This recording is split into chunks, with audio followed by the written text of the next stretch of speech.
Now we're going to bring back in our bag top. This is the bed, and I have the zipper placket. We're going to take this with right sides together and line up the zipper placket with this entire outside edge of the bag. I have center front marked here with a pin on both sides just so that I'm sure I have this placket positioned properly so that my zippers will meet at center front, and these back corners are going to line up with the back edge of the bag. So the part with no zipper stretches along one entire side, and then the rest of it wraps around. So again, with right sides together, and I do have this notched at center front, I'm just going to line this up, and I'm going to work to just pin it all the way around.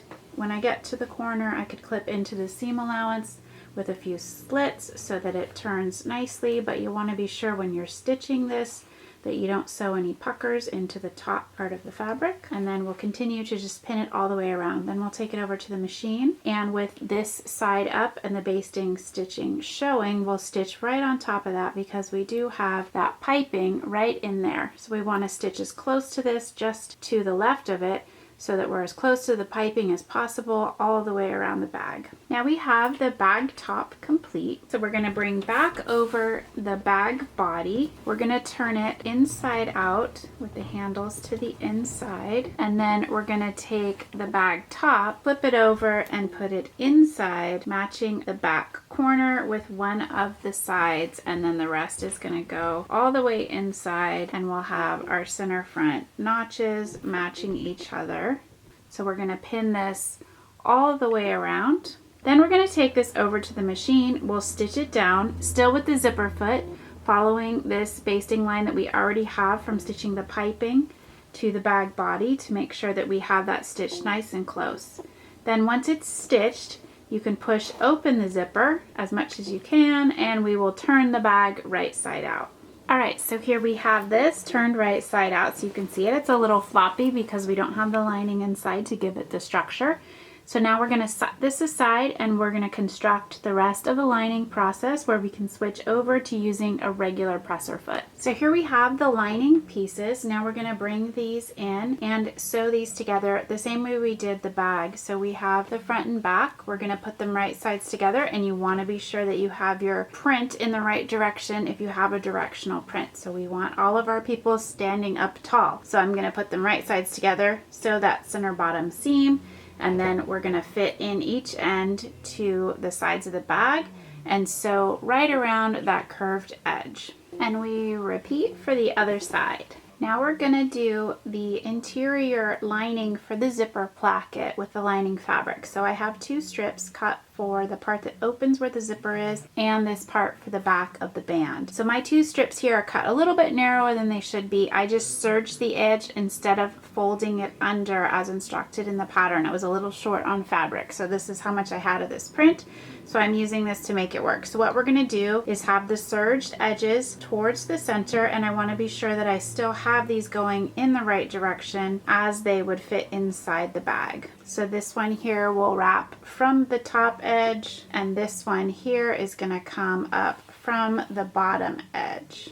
So what I'm going to do is take the back band and my two pieces, we're going to do them right sides together, and there's going to be a gap in the center, so I'll line it up with the bottom edge, and then the second one is lined up with the top edge, and you can see we have a gap right here where that zipper is going to open, but we do want to be able to catch this when we do our top stitching to attach the lining. Now in this one, if I'm a little short, I may just tack this one down by hand, but you would still want the opening so the zipper can go clear right in the middle here, and then it will look nice and the zipper won't get stuck on the inside, which is why we have the space. So when you folded your fabric back, you will have the same look. It'll just have folded edges under. So we'll go ahead and just stitch this down on both sides of the zipper placket, lining, and the back end. Now we're going to bring in the top lining piece. This is the underside of the bed and the lining back band and zipper placket. So we're just going to set this right side up. We're going to do this right sides together, keeping the directional print in the right direction. This is going to be the top edge of that back band so that everybody is standing upright. So I'm going to take this, I'm going to flip it over, and we're going to line this up with right sides together, along this back band. We'll hit the corners, and then we're going to take this top piece and wrap it all the way around this rectangle piece. We'll pin and stitch all the way around, and that will be the top half of the lining. Now that we have that top edge of the lining for the zipper placket sewn down, we're going to bring back in the lining for the interior of the bag, and we have it inside out, then same as the instructions for the bag. We're going to put this lining inside, right sides together. We're going to line up this back section along the length of the back band and the one long back piece. And then the interior zipper placket half piece that's not sewn yet is going to sew all the way around the remainder of the top edge of the bag lining. All right, we're super close. So now we have the lining all constructed, and we need to bring back in our bag. It's fully unzipped, and I'm going to put the lining right inside, and this will fill in the whole entire shape. So you'll get it inside, lining up the sides, push it all the way in, and the lining top is going to be on top of the bag, and then this zipper placket on the inside here is going to come up to the inside of the zipper, and we're going to secure this down. So this is where we want to have this just low enough so that it's not in the way of the zipper pull, but we can catch it when we flip it over and top stitch this down. So I'll probably use some of that double-sided quilter's tape along here as well, just to hold this in place, along with some pins. And then with our machine, we'll run this through from the top side, carefully top stitching, and then we'll remove this cream basting stitch that I have in there that's holding the zipper right now. So we're going to do that on the bottom and then also on the top edge. So this one too will unfold flat, and then you're going to line that up along the inside of the zipper in the same way, and then carefully top stitch that to secure. Now if you don't want to run that through your machine, you can hand stitch this all the way around the top edge, basically all around the whole zipper, and then you could come in a few places on the inside if you want to really make sure that you keep the lining inside the bag, and you could pull a few stitches right here inside the seam of the piping from the lining side. But you can see that this is going to give this bag some nice structure once we have the zipper placket all the way sewn down.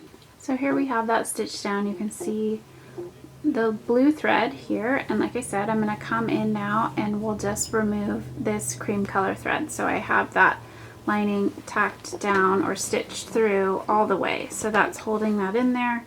And I've tested my zipper here to make sure I can still zip it, so it still zips.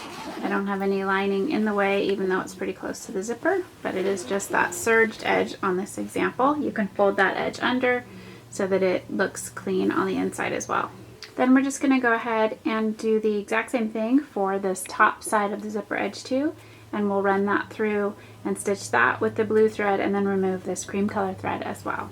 And there you have it. So the diaper bag is complete. I really hope that this has inspired you or encouraged you to try this out yourself.